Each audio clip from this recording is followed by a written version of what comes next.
Bob and John's Super Duper Variety Power Hour with your hosts, Bob Katie and John Piccarillo.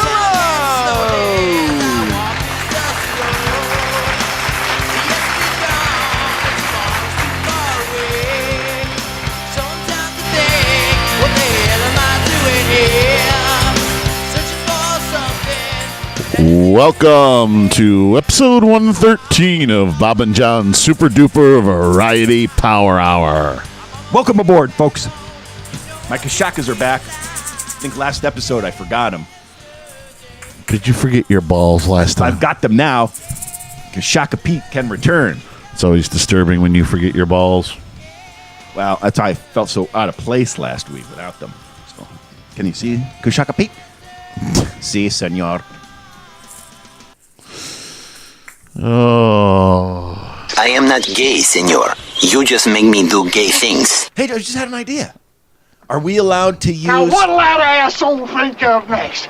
...cover songs done by us for the show?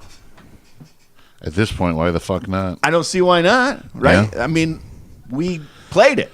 It's just a recording of us. Yeah. We should start doing that. We've got a lot of cool songs lately. So I'm ready to share anyway. And we got a gig coming up. Your name is Cher? Yes. Yep. Oh. Uh-oh. Something wrong. Oh, I can't get... Oh, I don't have that on my phone anymore. No. Oh, well. There goes that idea. Nah, I was going to try to... Was it a good attempt? Yeah, we'll have to do that next week. We've been recording practice, and we're only a couple weeks away from the show, so I feel like things are pretty tight. She's tight? She's tight, she's tight. Oh, I love that song. Great song. Whether you like the Cheap Trick version or the Steel Panther version. Great song. And anybody who wants to come out and see 151 on June 21st at 8 p.m. at The Ruck in Troy, New York. Yep. We'll be playing from 8 to 12. I actually was pretty excited today because I like to see the status of our website. Because obviously the very first thing that comes up is if you put just 151 in, you get the Bacardi. Yes. So to find us, you have to find us at 151online.com and check out all sorts of fun stuff. 151 online by itself gets you there if you're just doing a Google search. Oh, actually, you know what? We might be able to do this. You ready? You want to try this? Sure. We're going to try in show. You ready? Yeah. Man, just got a little buzz going. All right. This is on the fly, folks. That's right. Put that into your headphone. My headphone? Your headphone jack. Oh, on the iPad? Yeah. Other side.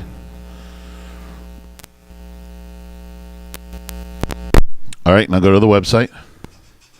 I wanted to say while I'm going there, on the Google search, our thing just pops up. Oh, nice. Yeah, The Ruck. That's our advertisement for the Ruck. That was the first thing I was going to look because I can give you specifics right from it. It's Wednesday, June 21st, 8 to midnight, 104 3rd Street in Troy. The Ruck. The Ruck. All right, so next thing we're going to do is go to our website. Go to our website. Oh, okay. I got you. You know what I'm going to tell you to do? Yeah. I think so. I'm working it. You're working it? I'm working it.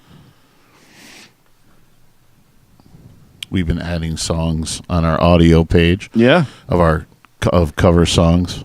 Yep. And I think we have some right on there, right? Yeah. Oh, here we go. Go right with the first top one. Let's see. Some more new music. 151. Oh, we got to go to. Let me go to audio. Page. I'm going to audio. I like how the page is coming along. By the way, it's really it's getting there. Yep. So if you're telling me if I just hit this, we're going to hear it on the. Yeah. Okay, let's give it a try. How about up around the bend? And hit it up around the bend. Hit it. That thing is weird. You got to hit it twice. Oh yeah. Oh yeah, working. This is right on the website if you want to check it out. There's a couple other songs. Little CCR.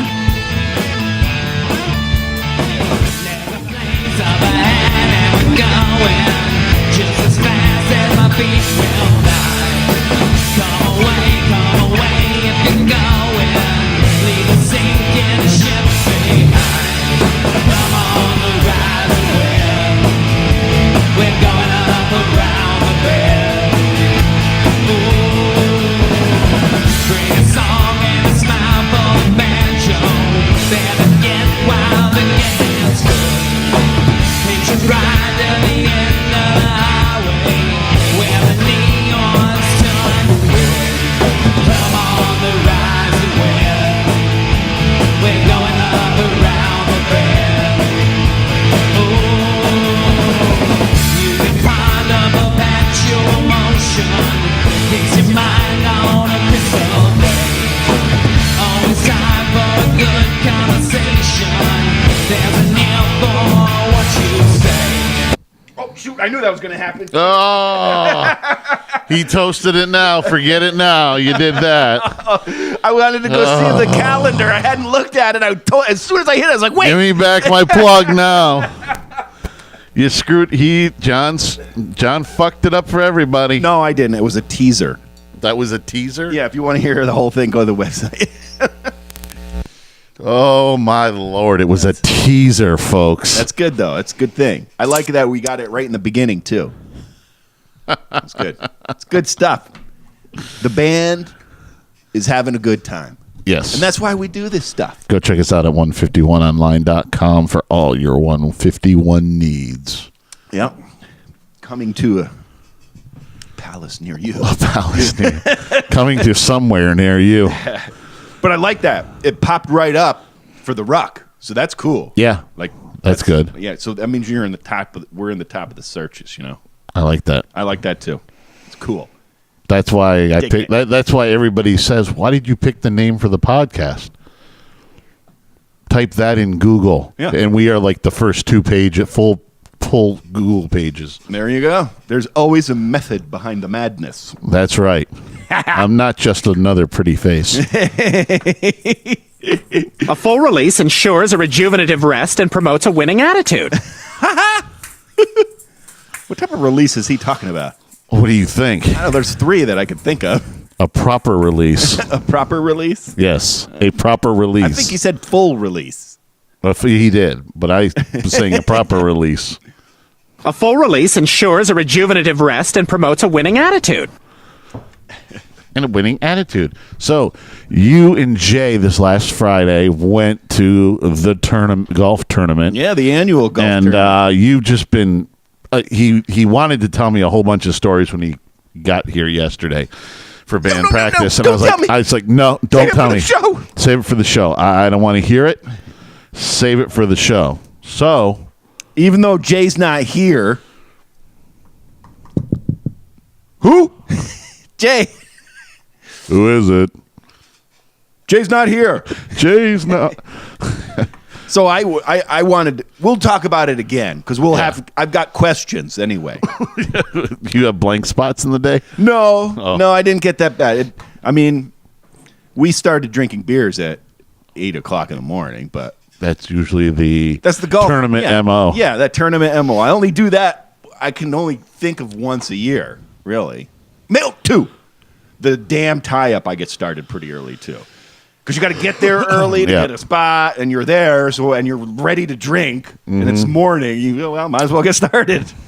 So about twice a year, I do the morning drinking thing. Right? Keep it out of the daytime outside of that. Looking for a little slapping pickle. Slapping pickle. Yeah, so there was only one real story I wanted to tell you, but it was a big one.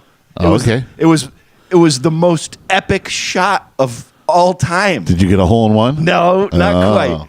But this is the part I need. Jay, I don't know. I think it was a hole in 2. I think we eagled that bad boy. I think it was Dave's drive that went over the green. Yeah. So it's in like a ravine. I mean, when you're looking from the ball's point of view, there's a hill in front of you. So they're all kind of all lollygagging up there, and I gave it a nice, just little chop, and it went whoop, boom, boom, boom, boom, boom, boop, in the hole. It was fucking fantastic. It was my best golf moment ever. I mean, ever. Yeah, I sucked ass on the green. Literally every a chip other shot. way. Yeah, but it was a beauty chip shot, man. Chip shot? Oh, yeah. Oh, Sounds like you have a dick in your mouth. there was a lot of celebrating on the team. Yeah, everybody everybody loved it. It was an epic feeling. It was awesome.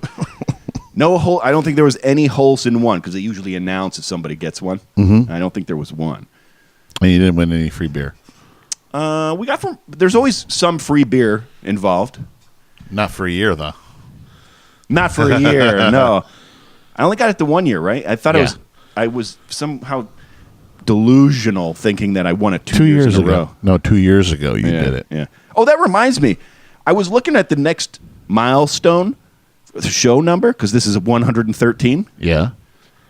So we've already passed the 2 year mark. Because that's like we did a little 2 year, like 2 I know years. we talked about the 100. What's 2? That'd be 104, right? So we're past that. Way past that. So I guess the next mark is 200. Oh, that's 2 years. episodes. Yeah, but I got thinking that's 2 years. Over 2 years we've been at it. October we'll be going for 3 years. What's funny is I think back to the very first show up in that corner bedroom. Yeah. With a bunch of Tupperware. I want somewhere when people go. We should have taken a picture of that. Somewhere when people go to listen to it for the first time, I want to like put a thing like, please listen to the latest podcast, not the first. Now you make me want to go listen to the first one. I want to see what. Oh, it's probably brutal. It was probably brutal. I think we tried to have content prepared. I think. Yeah, but compared to what we do now, I'm doing it after the show, but I just made up my mind. I need to hear what it. Now, what'll that asshole think of next? Nonetheless, we've come a long, long way.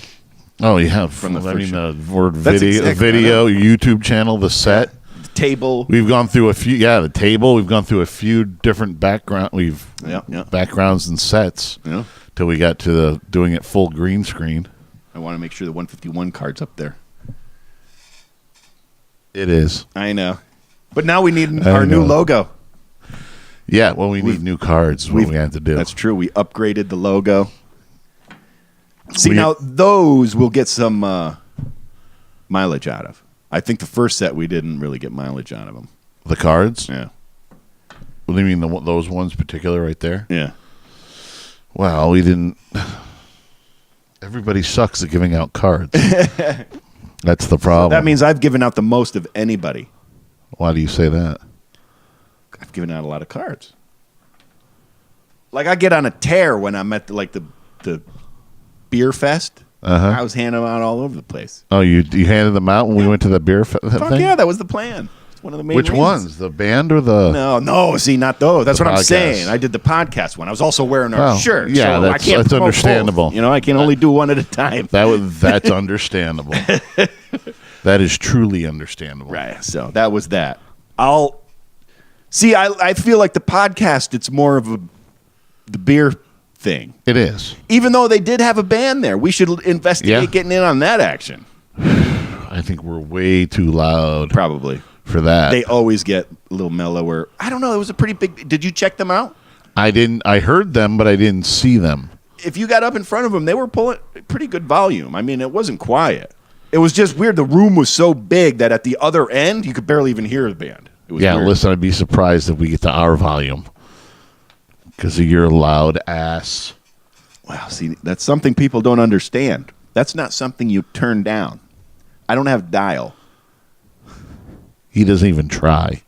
I have tried, and I feel like a retard. I'm sorry, I don't mean that. I think that's derogatory or it's inappropriate or something. I didn't mean it that way. We're starting that now? I don't know. Hey. You feel like a retard. Yeah.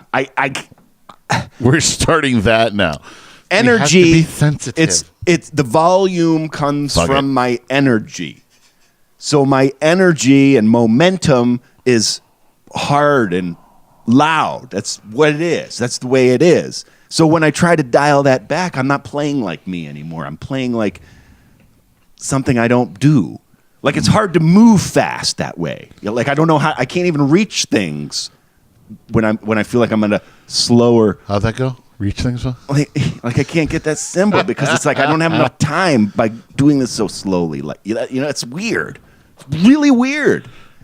It really, you seen me when you told me we're going to have a problem because of the size of this place. You saw me deflate instantly. It's a huge fucking problem for me.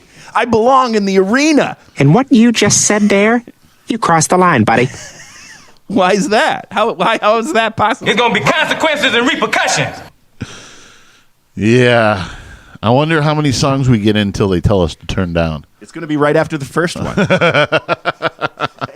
It's not the first rodeo I've been to. Excuse me, could you please turn down a little bit? We're a rock band. You know what? We just gotta. I think we're gonna have all of our shit together, and it's gonna be so good they won't even have the balls to tell us to quiet down. It's gonna be, that was so good. Rock on, boys. Here, how about that? Sounds Positive super thinking. cool. Positive thinking. Sounds super cool. I doubt it's going to happen, but... Yeah, but it sounds super cool. Sounds super cool. It's all right. I've been told to turn down before. The outcome's always the same. That's when we're all in agreement that we go back and pretend to turn down knobs, but we don't really touch them. Yeah, that's all. And then everybody's happy, and they're like, wow, that was really great at the end of the night, you know? And you're like, that's what and we thought so, too. Right out of the box, we thought so. Oh, that was the other thing I want to talk about. Yeah, but they didn't tell us to turn down at the Legion. That girl from your work did. Yeah, but she planted the earworm into Randy, and then both of them were like, yeah, you should really turn down. Okay. I didn't know that. I thought that was just her that did that. Because she bartends there, too. So they're like a team. Well, the divas can't be that much, I know that's the part I don't understand. That's the part I don't understand. But I think because they're playing, you know what they did? I think they play a little bit more. I don't even know how to describe it. We're definitely more distorted than they are. Yeah. They play a little cleaner. They're heavier. They play a little cleaner. Yeah. And I think that pulls the volume down a little bit. I think that's the well. big We'll difference. find out. We'll find out the chops on July 29th at Diva Fest. That's right, and that's going to be a great comparison. We really got to record that one because we're going to be on equal equipment. We're going to be using the same equipment. Except for your guitars and pedals and stuff like that. So that should be interesting. Very interesting. Looking forward to that one. That's going to be fun. That one might be a drinking situation. No, not until you're done. Or else. There's going to be consequences and repercussions. Well, I thought you were going to say that, but... and what you just said there, you crossed the line, buddy.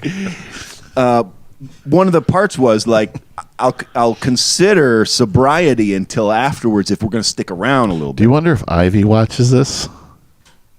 I pretty much confirmed she's going to be there. Anthony, Do you think she watches this, though? Or listens? Slight possibility. That's an interesting thought, Bob. There seems to have been a misunderstanding about what kind of boat guys we're going to be.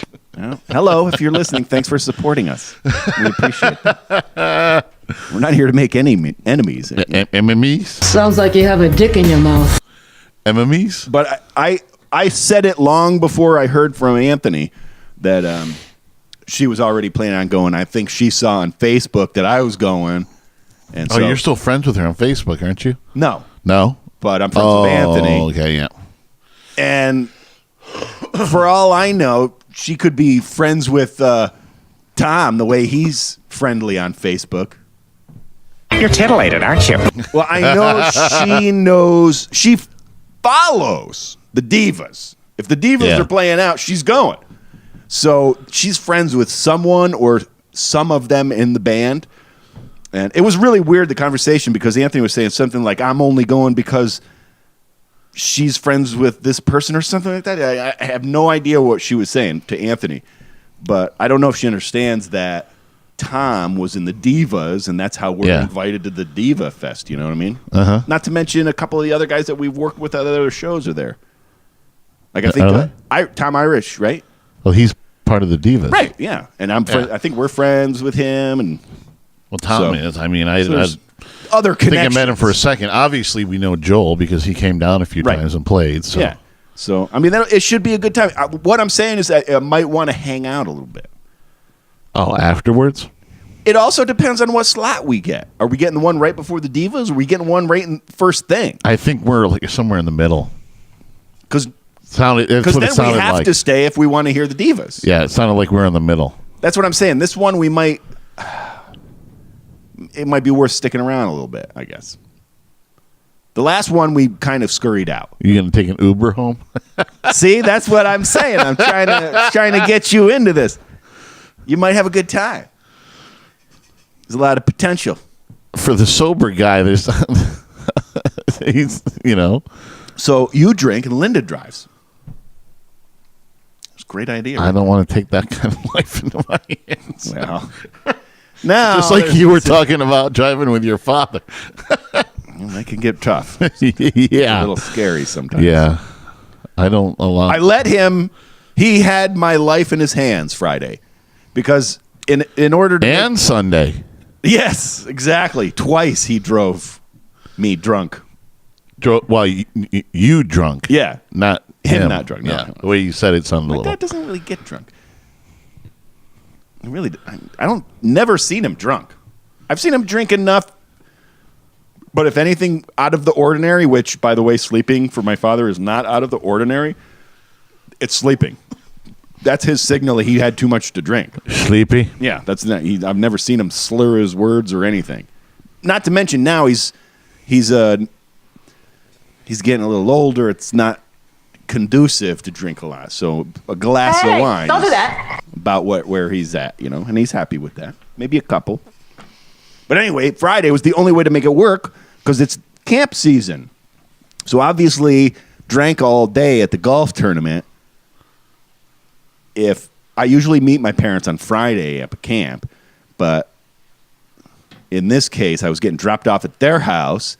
Either they wait for me or I'll see you Saturday afternoon when I get up, pretty much. Which by that time, it's going to be almost dinner by the time John gets up there. Yeah, because I would get up there at probably level 3. Yeah. So Samantha didn't get out until 4 anyway, so they waited. Actually, they got home same time I did, and I packed up the car. And I laid down in the back of my dad's truck and slept the whole way up to the lake. It was perfect. And then when I got up there, I was like sober. So I got to do my camp. You weren't sober. I got to do my camp. You weren't sober. No, you weren't. I guess after the nap. Or is he busting my balls? I guess after the nap, it was worth doing my camp routine, which is having a little bit of wine. You weren't sober. And I was really in the mood for wine because at the golf tournament, obviously, I didn't get any wine, just drinking beer, So I was ready for a couple glasses of wine. And we made a nice fire. It was nice. Before you know it, I was ready. Did you check in any beers from the... I checked in one from the... Yeah? Yeah. It was a coffee stout. That was the one that you sent us? Yeah, it was a morning one. Stout. Oh, that's what you... That's the coffee you started off in the morning with, huh? Yep, that's the one. Ooh, Nelly. Damn, that's nasty. Yeah. Damn, that's nasty is right. Oh, my Lord. We've 23 minutes in and we haven't even done this. All right, you primitive screwheads, listen up. Time to make the chimmy fucking chongas. You can find us at Bob and John's Podcast at gmail.com, on Buzzsprout.com, and iTunes, or at Loose and Buttery on the Twitter and Instagram or Periscope. Who does Jay's thing? I do. Oh, I just wondering. You were just popping things over there. And you can find us on our Facebook page and our YouTube channel at Bob and John's Super Duper Variety Power Hour. Housekeeping? No, thank you. Sleeping. Housekeeping? Could you come back in an hour? Housekeeping, you want towels? More towels. Need sleepy. Housekeeping, you want mint for pillow? Please go away. Let me sleep for the love of God. Housekeeping, you want me to jerk you off? What kind of hotel is this? In your face, all over the place. We're online 24/7. 24/7. You're listening to the hottest internet station. Bob and John's Super Duper Variety Power Hour. Ass sphincter says what? Hey, Peter, it's 7 o'clock and you've still got your pants on. What's the occasion? The other golfing story I was going to tell you is shortly before the golf tournament, I had this nasal thing going on, and I was sneezing like crazy.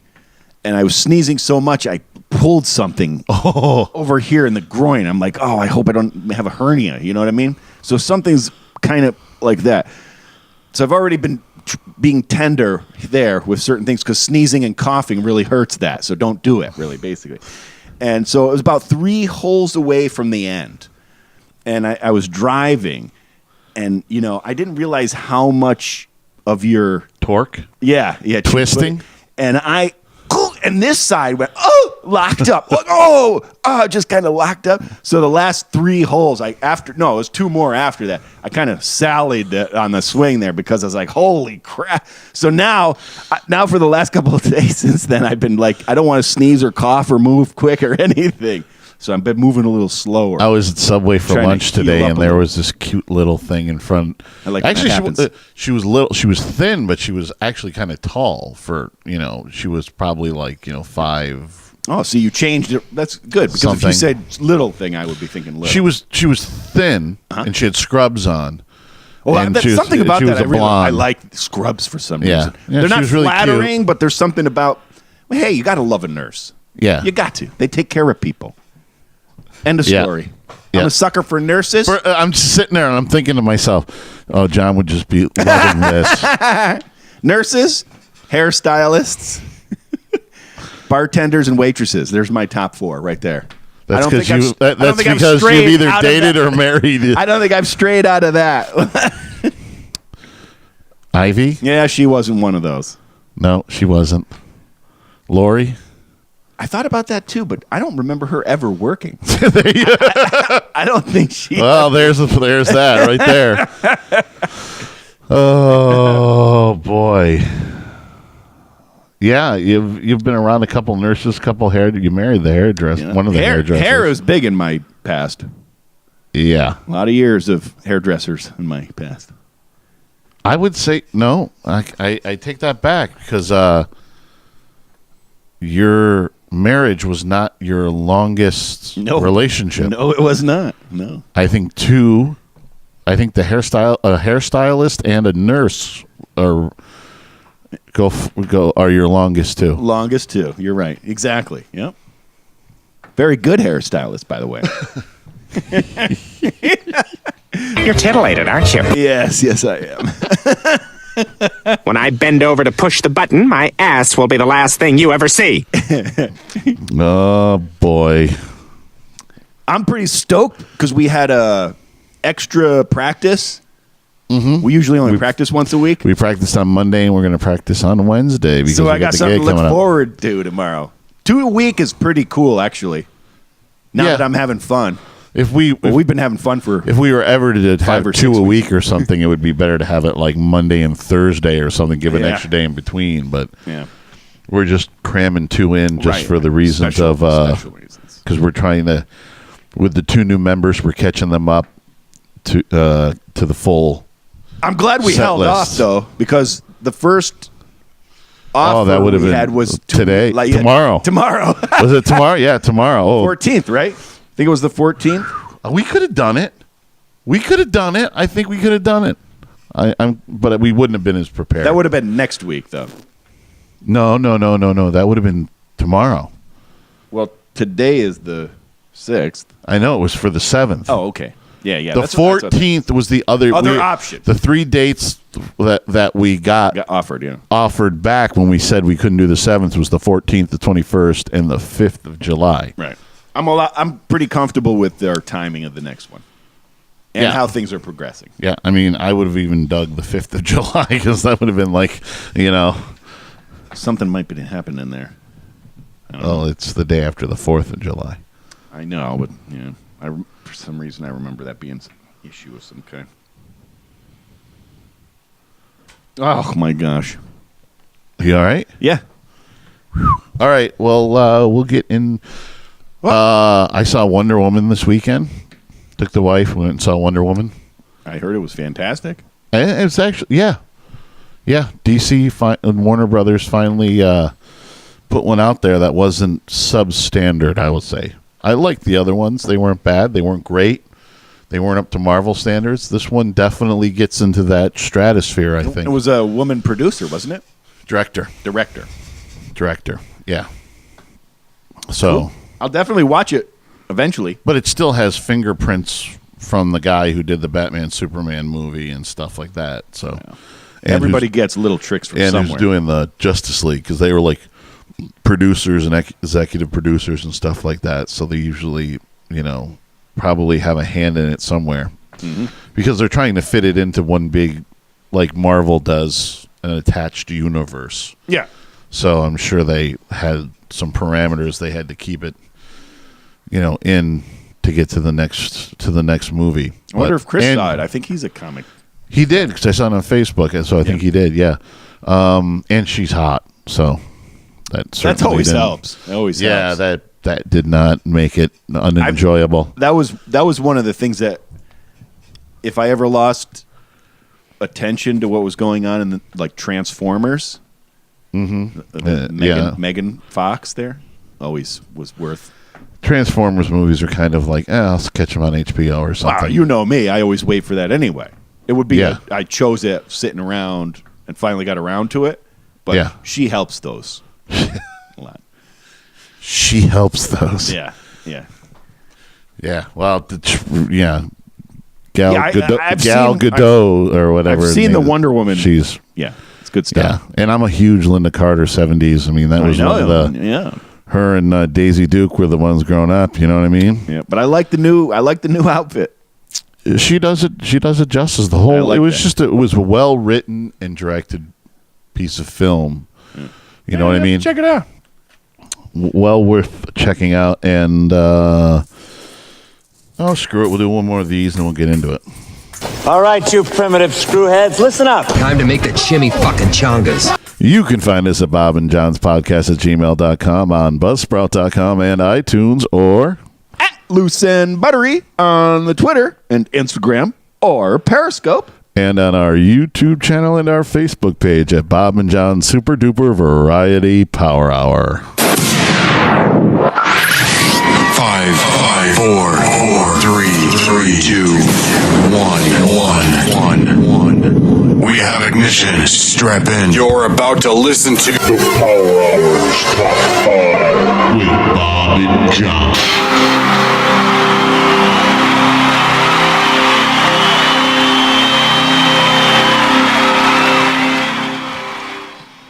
So, last week, because Jay wasn't here, when Jay's not here, we try to just do a quick top 5 or something, where it's something that he might not be interested in or something, or because we don't want to leave a good topic that we want to we're include. Interested in. Yeah, that we're all three of us are interested in. So me and John usually try to take it down a musical avenue, but Jay likes a lot of music. He's a music person and everything, so we try to take it even a little bit farther, which is our opinion, since we both play instruments on the people in the band, breaking it down actually that way. Break it down. So this last week we did top 5 80s guitar players.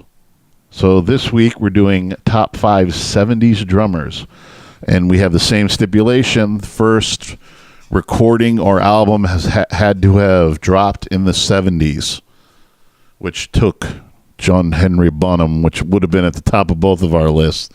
Off the rip. You did that to me on purpose, I think, because I was saying if you made it the 60s, this list would have been much easier for me.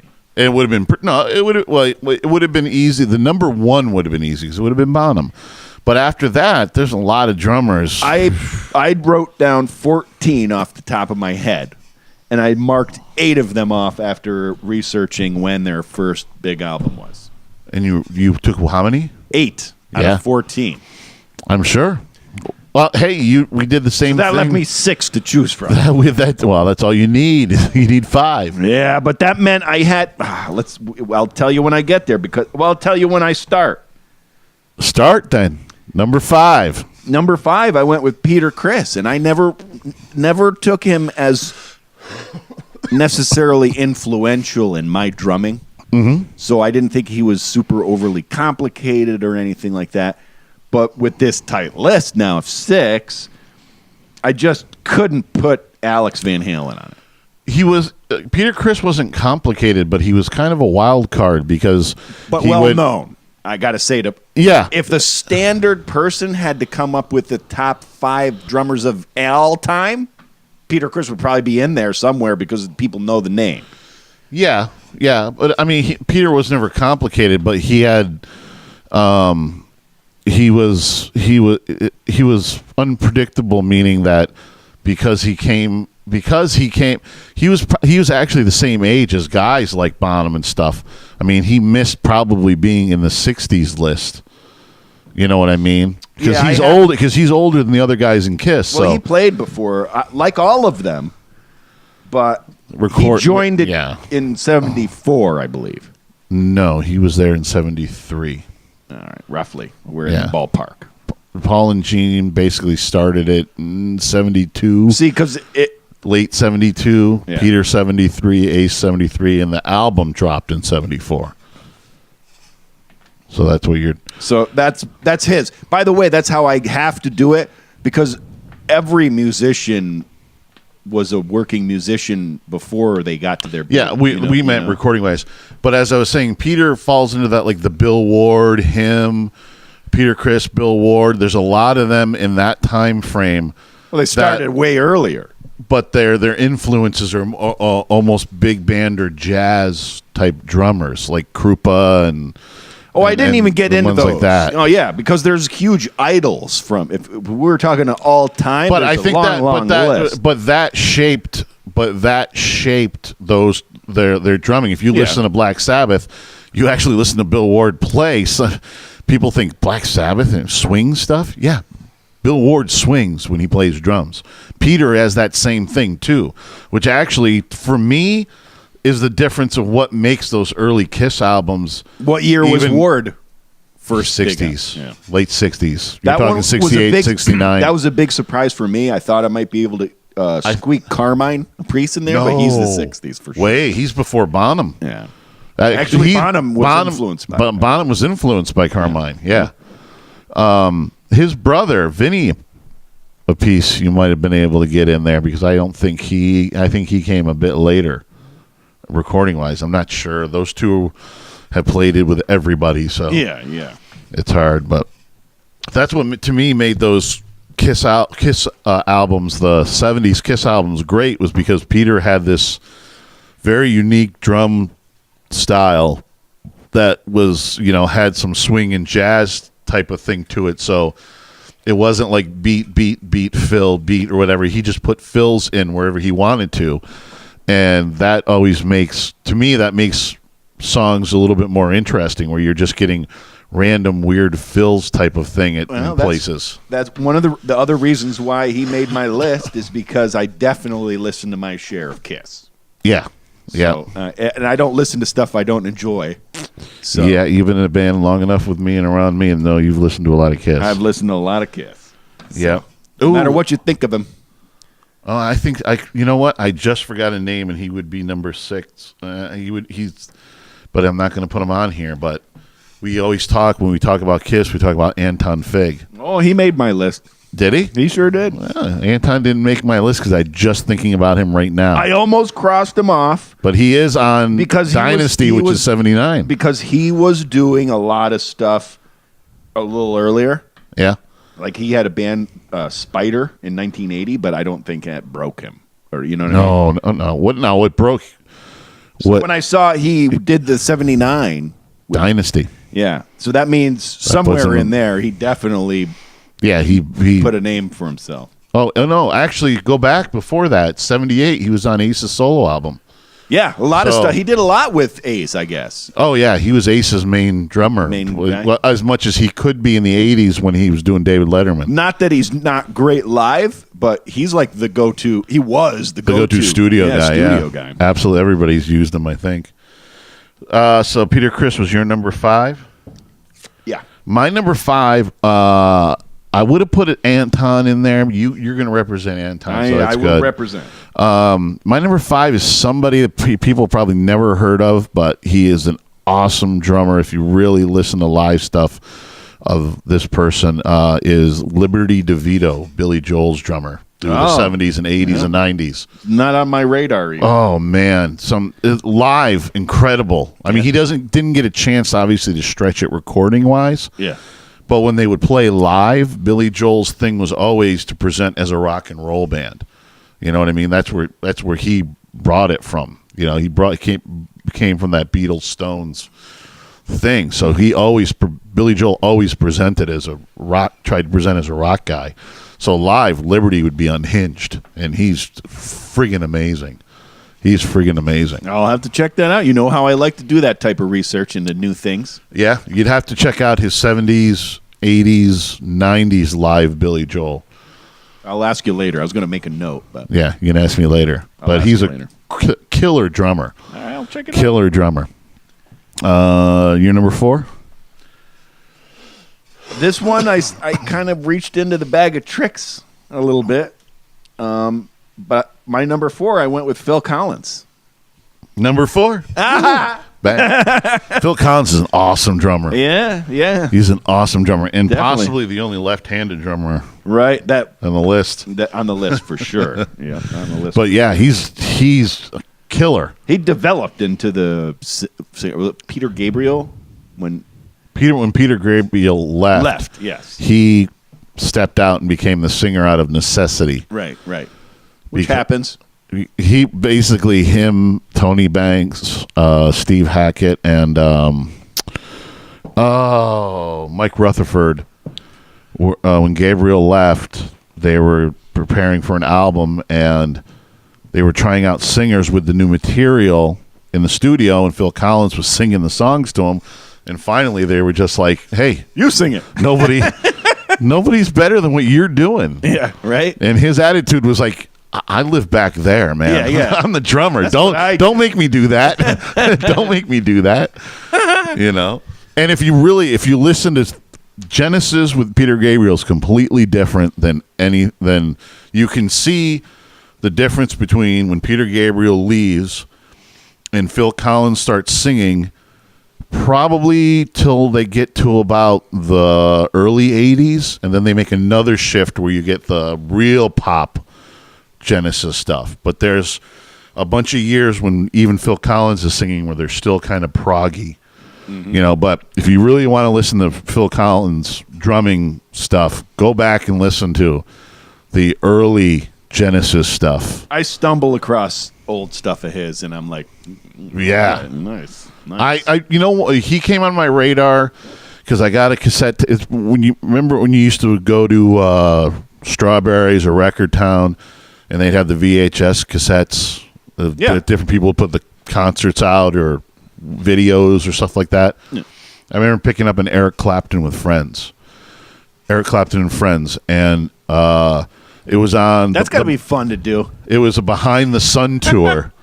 That get the friends together and jam. That Clapton did behind his album Behind the Sun, which Phil Collins had produced and then decided to go out on the road with him. So the only song they did was In the Air Tonight. That was his. It was all Clapton. But the amazing thing was watching Phil Collins play. You see a drummer and a bass player do their things. Sometimes you would with Zeppelin, you'd see Jimmy Page play off of Jonesy and Bonham together. You know what I mean? When he would play something and Bonham and Jonesy would play the same thing, kind of back at him and answer response. Or you usually see the guitar player and the singer do it. But they were doing it drummer guitar wise, him and Clapton during a couple songs, and it was like, wow! I just found that like totally bizarre, but yet so cool. Yeah, and he was just like. Collins was doing it like it was no big deal. You know what I mean? And that's when I was just like, I gotta listen to his drumming more. Mm-hmm. You know, and I mean he created a drum sound within the air tonight. You know what I mean? Well, that's what I was gonna say it, but as a drummer, that Phil heard around the world is is really a simple thing. It's so simple to replicate. Yeah. But he came up with it, and it exploded. Yeah. I mean, people in the were just sound. like, I'll never even forget. Like, that's in Hangover with Mike Tyson. Yeah. Here comes the part. Here comes the part. It is. You know how he ended up with that sound, with that specific drum sound.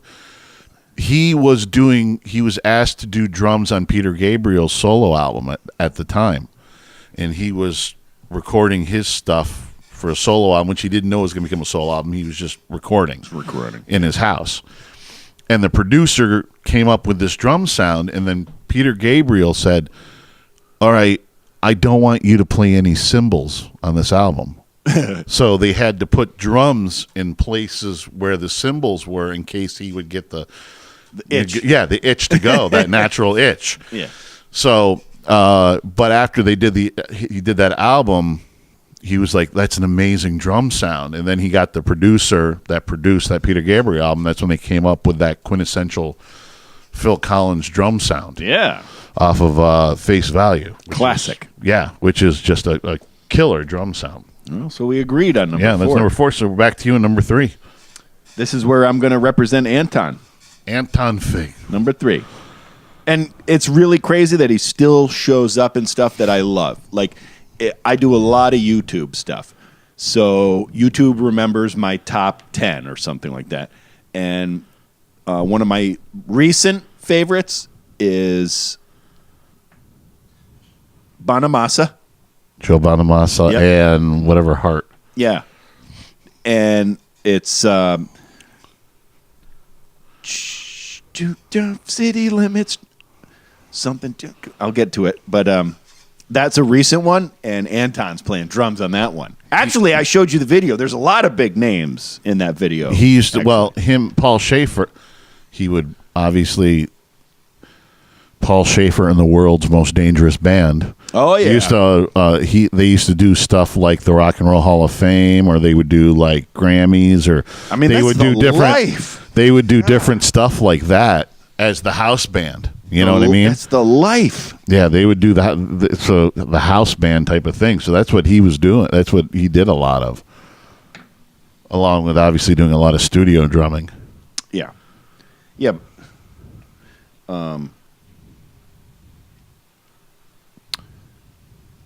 You meet more musicians. Oh, that way by doing that and stuff. Absolutely. So it's Beth Hart and Joe Bonamassa. Nutbush City Limits. And I've been watching that on YouTube, and it's my top 3. Before that, I know you played it. You've been playing it constantly. I loved it. It's a great song, and what a collaboration. You said the one guy's dead now that was in it. Oh, Lou Reed's in it for some reason. Yeah, they show him playing a little guitar in it. It's all studio stuff. Yeah, but what is a really good tune. Yeah, that was years ago. Then I think it's an old tune, but they really the video itself must have been pretty. I don't have a year on it. Yeah, it's probably in the 2010, 2009, something like that. This is my top 4 listens are in order. Let me guess one. She's Tight by Steel Panther. Number 2. That's number 2. That's number 2. I already said Beth and Joe, Nutbush City. So we got 2 more. I'm actually surprised at number 4 because is it an Iron Maiden in there? No, that's why I'm a little surprised at number 4. I'm going to say it because I don't think you'll get it, but it's Whole Lot of Rosie. That's Whole Lot of Rosie. Wow, I'm surprised. Cramming on that, huh? My number 1 is Flirting with Disaster. Wow. Yeah, that one we play it, and I need it. You've been obsessed with that. Yeah, I need to be focused on that song. There's a lot of, if you play it close to the record, there's a lot of drum work going on in that song. Yeah, sometimes you overthink it and put too much drum work into it. It happens, but at the end, it usually irons out. I think this last practice, I got it ironed out. I think this last one. So your number 3 was Anton Fig. My number 3 is Peter Criss. Oh, all right. The Cat Man. Yeah. I think I already went through why He's at number 3. So I saw a weird thing on the Wikipedia about his first advertisement, and it made it for when he was. When Kiss found him. Yeah. When Paul and Gene found him. Yeah. And they made drummer it look willing like, to do anything. They made it look like the ad had,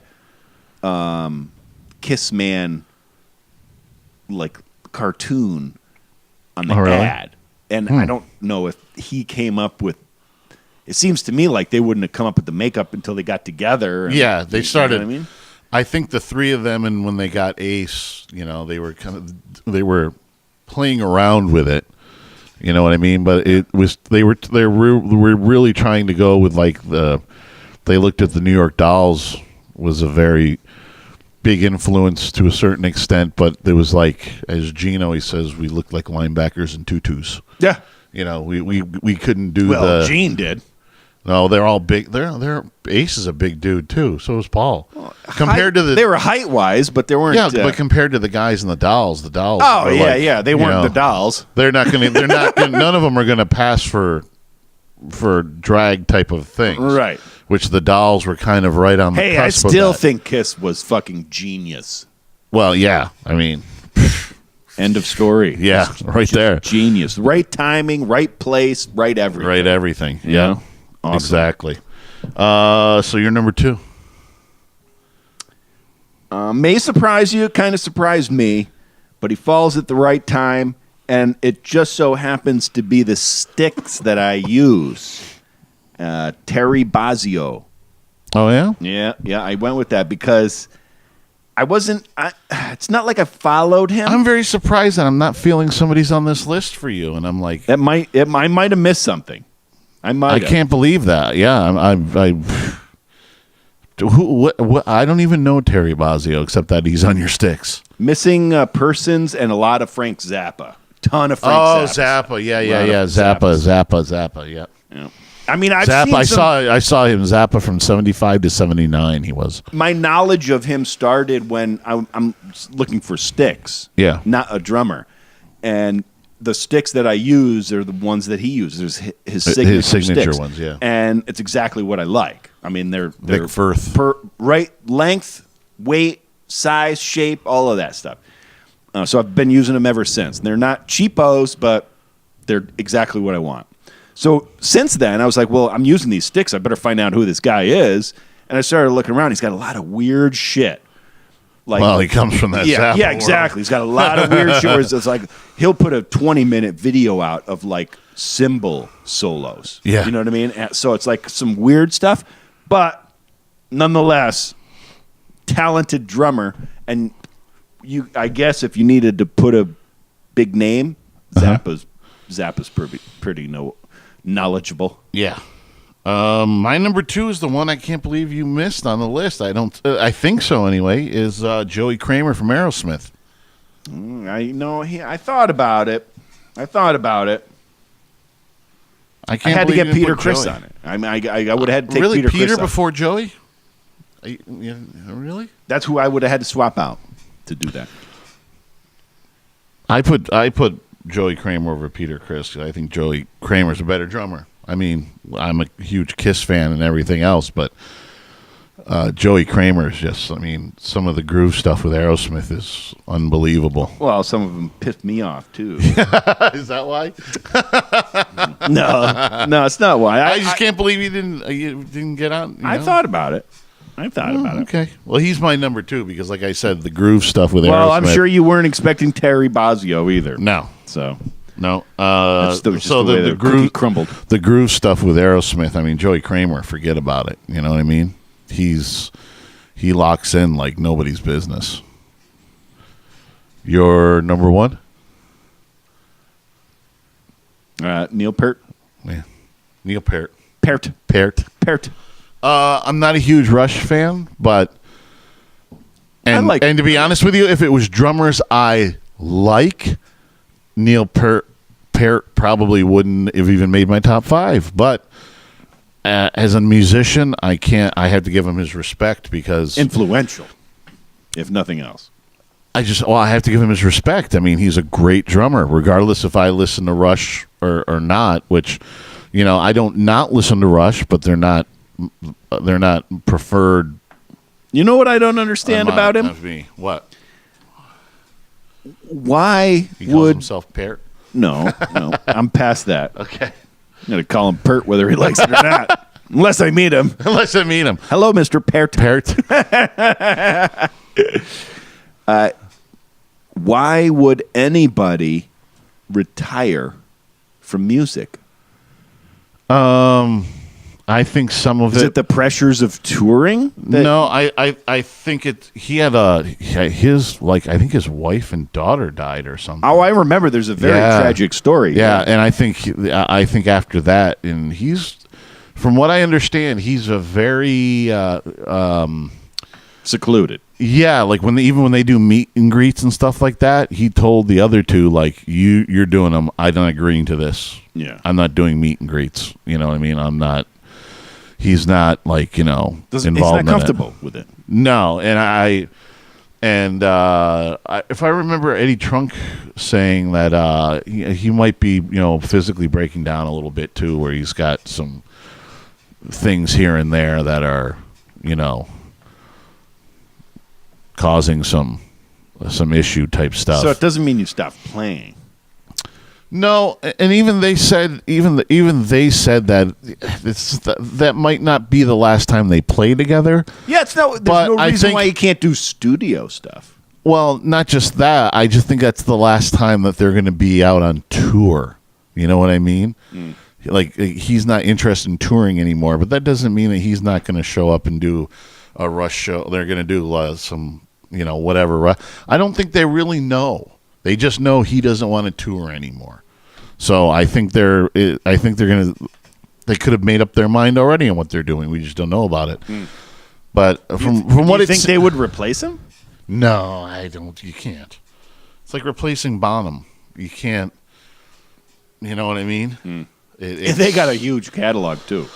Actually, if you think about it, there's a huge catalog of. To be honest with you too, there's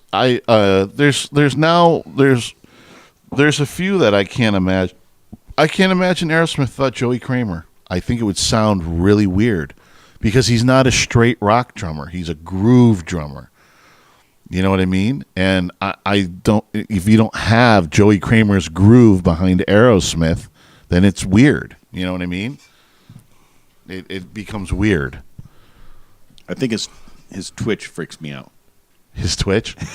Well, you know what he said about his Twitch. It's because of Steven Tyler. Steven Tyler is the Twitch in my eye. Yeah, Steven brutalized that poor guy because Steven Tyler came up as a drummer, and he just brutalized him, put him into therapy. I mean, he did therapy on Steven, because of Steven. Good going, Steven. Was one of, I'm not the reason, but it was definitely a contributing factor because of Steven's brutal torture. What an asshole!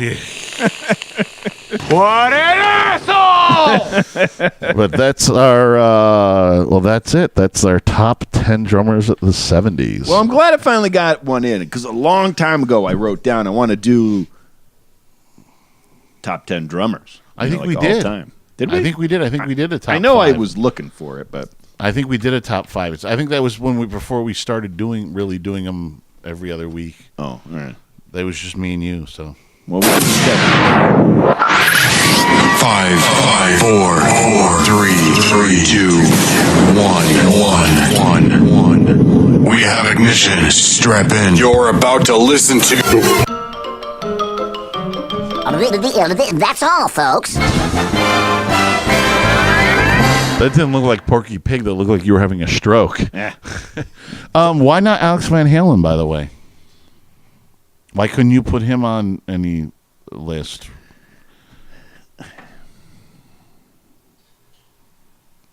Not influential for you at all? Well, no, because most of the things that I've done trying to learn all of his stuff. Yeah. I was. It's mostly studio stuff, on the recordings. I mean, yeah, sure, he's got to play it live, and I could I could pick it up from that, but is it the weird Van Halen awkwardness rhythm thing? I just did. I don't think I know for a fact I didn't use him as a guide to the drummer's path of success. But I was just wondering. And that's why he really wasn't. He was less influential than this list I stuck with. Okay, and actually, another person we didn't bring up was Stuart Copeland of the Police.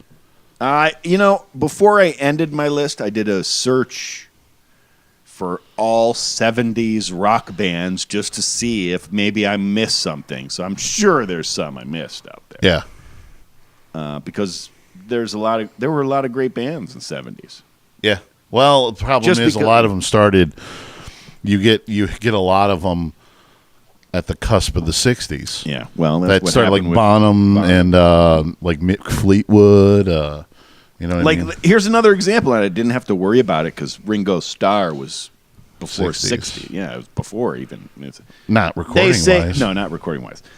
But if he had fallen in the window, it's like another one of those, like, I never sat back and said, wow, that was amazing drumming that I just heard there. Yeah. But he was influential. I think So he's a. it's I a think he's hard a thing to say. I think you have to look at him like I look at Hendrix. Keith Moon. We almost got there. Mooney. You know what I mean? Mooney. Mini Christmas. He would have been there. Mooney's It's close. Mooney's crazy. But I think I got him at 64 with. He's definitely not. He's definitely not 70s. He would have been 60s. Yeah. Ringo Starr to me, probably Free for Drums, I look at is kind of like Hendrix is. I'm not a huge Hendrix guy. I'm not a huge Hendrix fan, but I understand his impact. Yes, exactly. At the time, because nobody was doing that. It was unheard of what he was doing. Right. And I think if you look at Ringo stuff, especially when you get into, I've been listening to a lot of Sgt. Pepper because it was been the 50th anniversary. So this weekend I was just really listening to Sgt. Pepper. I got the new Celebration. Well, I got they put out a deluxe edition that's remastered. But when they did Sgt. Pepper, they basically did it on a 4-track. And what they'd have to do was take 4 tracks, bounce it over to another 4-track on one channel, and that's how they did it. So what they did was they when they remixed this, they remixed it beyond that, where the tracks were all single. So now, like when Lucy in the Sky with Diamonds plays, the beginning part, you hear going in and out of the fucking speakers. It's fucking incredible. The detail suddenly, it's like, oh my Lord, it's like smelling these great smells with your ears. You know what I mean? It's amazing. And I'm listening to a lot of it, and I'm hearing a lot of stuff. How do you enhance it like that? Well, they were able to, when you're like we do it, they're able to do all sorts of different stuff because the tracks are free. But if it was recorded on 4 channels, 4 tracks, how do you? Because they still had the individual tracks of each person before they bounced them. Okay, that makes sense. So they went most of the remixes of that. They've gone back to the bounced tracks, but this one went before the bounced tracks when they were all individual unmixed unbounced tracks. Yeah, that's got to be neat. Yeah. So when you dig it out, now they can layer it all and layer it properly and everything. And George Martin, who was the Beatles producer forever, his son is the one who did it. And it's like friggin' amazing. And you're hearing all this stuff. And if you really listen to it, there's not a lot of guitar on Sgt. Pepper. And the drumming is really kind of amazing when you think about it for that time. You know, he was doing almost kind of some symphonic drums and stuff like that were like nobody would ever thought a straight pop rock drummer in the 60s wouldn't have thought of doing. Yeah. So it was really amazing shit. I've been like totally engrossed in it because it's like a whole new sensory of sound. Oh, yeah. You know, it's smelling amazing. with your ears. I like. Yeah, it's totally it's totally amazing. You know, the other thing too is, sometimes I feel being a musician and being in a band, especially a cover band, cover band that like our cover band part that we do, is you hear a song, you're like, oh, we should play that. Sgt. Pepper, I don't really want to play it. I just want to enjoy it as music. You know what I mean? Mm-hmm. Actually, I take away the opposite of it. It's amazing to think how they use these different instruments and stuff in the studio and the process, and then my mind goes, and that was 1967. Brain explodes because you're like, oh man, way the fuck ahead of time. Way the fuck ahead of their time. Crazy shit. Just absolutely crazy shit. Because that was like one of the first albums where they layered stuff, like track by track by track by track. And they got into all that Indian stuff, so they had like sitar stuff going. That's George Harrison. Later, yeah. There's one song on Sgt. Pepper. It's the only song that I skip over because I don't. I was going to say, you love that shit. No, I don't like the Indian stuff and everything else. So the ones I had to skip over, by the way, I forgot about Dave Grohl came much later than the 70s. Yeah, I'd say so. But I tried all of the Kiss guys. Eric Carr was later. But did you realize? Eric Singer was later. Yeah, Eric Carr, they're both 80s drummers. Yep. But Eric Carr, which blows my mind because he didn't join Kiss until 1980. Yeah, but he's older than Paul Stanley. He was older than Paul Stanley, which as a Kiss fan, I always think he was like a younger dude, but he wasn't. Yeah. He was actually older than Paul. And let's not forget Nico McBrien missed it only by a little bit. When was the first Maiden? I've got him joining Maiden in 82. Yeah, he joined on the album after 666, so Peace of Mind. Peace of Mind, I think was that. Yeah. But does Maiden go into the 70s? The first two albums? I think so. Like 79 maybe? Yeah. I think they were at the end of I the think 70s. Rick Allen you could have put in there, Def Leppard. Because I believe they might have been 79 too. They had an illustrious career. Yeah. All right, let's do this one more time. All right, you primitive screwheads, listen up. Time to make the chimmy fucking chongas. You can find us at Bob and John's Podcast at gmail.com, on Buzzsprout.com and iTunes, or at Loose and Buttery on the Twitter and Instagram or Periscope. And on our YouTube channel and our Facebook page of Bob and John's Super Duper Variety Power Hour. I don't know. What'd you learn? The guy's name I got to look up later. Liberty DeVito. I'm going to write it down so that's official now. There you go. And what did I learn? I don't know. You tell me. I thought you had a little bit more for Joey Kramer than you did. So yeah. There you go. Yep. That's what we learned. Yep. It was like an all-music cast. It happens. Okay. Well, we're in the music path right Next week, the big guy will be back. That's right. There seems to have been a misunderstanding about what kind of boat guys we're going to be. You come down in your best little boy suit and expect me not to get a raging cartilager? So when Jay comes down next week in his little boy suit, John will have a raging cartilager. All right. Say goodnight, John. Good night, John. Stadler? Yeah, what? Is that it?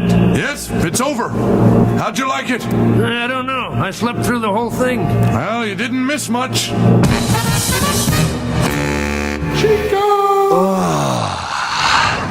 I'm touching myself tonight.